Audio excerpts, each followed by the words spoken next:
수 있는데 글쎄 뭐 지금으로서는 일단 뭐 오바마의 우세가 좀 예상되는 상황이기 때문에요. 불확실성의 해소 쪽으로 기대를 조금 더 걸어보는 게 맞을 것 같습니다.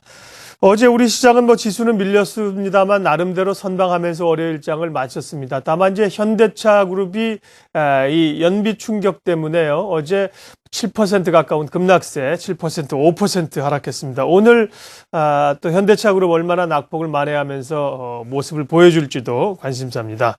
먼저 그래픽 지표를 통해서 글로벌 시장 움직임, 또 국내 증시 어떻게 반응했는지부터 확인하고 출발하겠습니다. 뉴욕 증시는 대선을 앞두고 관망세가 이어지고 있습니다. 적은 거래량으로 보합세를 보였던 뉴욕 증시는 장 후반 상승세로 돌아서면서 소폭 상승하며 마감했습니다. 대선이 마무리되면 단기적인 반등이 있을 것이란 기대감이 작용한 것입니다. 미국 지수부터 보시겠습니다.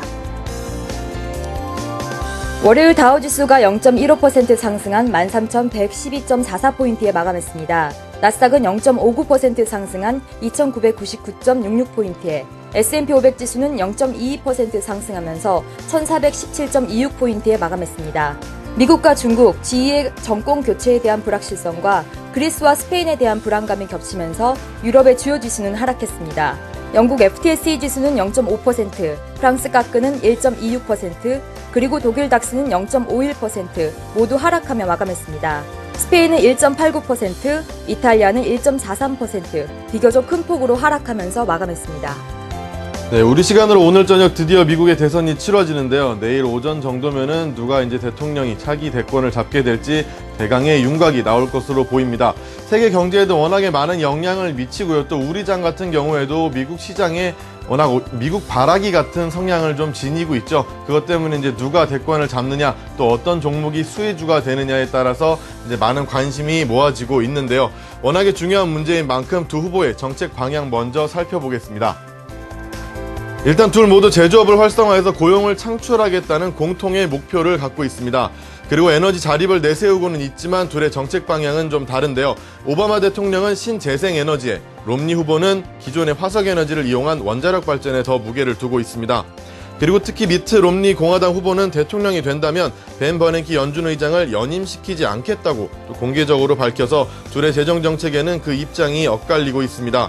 그럼 이번엔 대선을 하루 앞두고 나온 경제 지표를 보실 텐데요. 미국의 10월 ISM 비제조업 지수가 54.2로 부진했습니다. 9월보다 0.9포인트 하락한 것이고 예상보다도 낮은 수치를 보였는데요.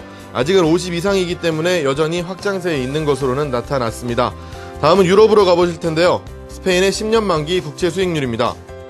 스페인의 구제금융 가능성에 대해서 G20 재무장관 회의에서 논의되지 않으면서 그리스 문제와 함께 그 불확실성이 높아지고 있는데요. 이 때문에 스페인의 국채금리가 최근 꾸준히 상승 중입니다.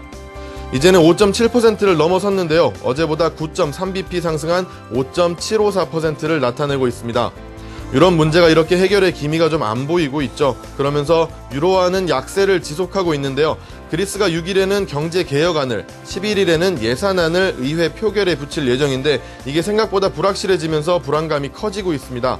달러 대비 유로화가 장중에는 최근 2개월 내 최저치를 기록하기도 하면서 현재는 0.39% 하락한 1.2787달러를 나타내고 있습니다.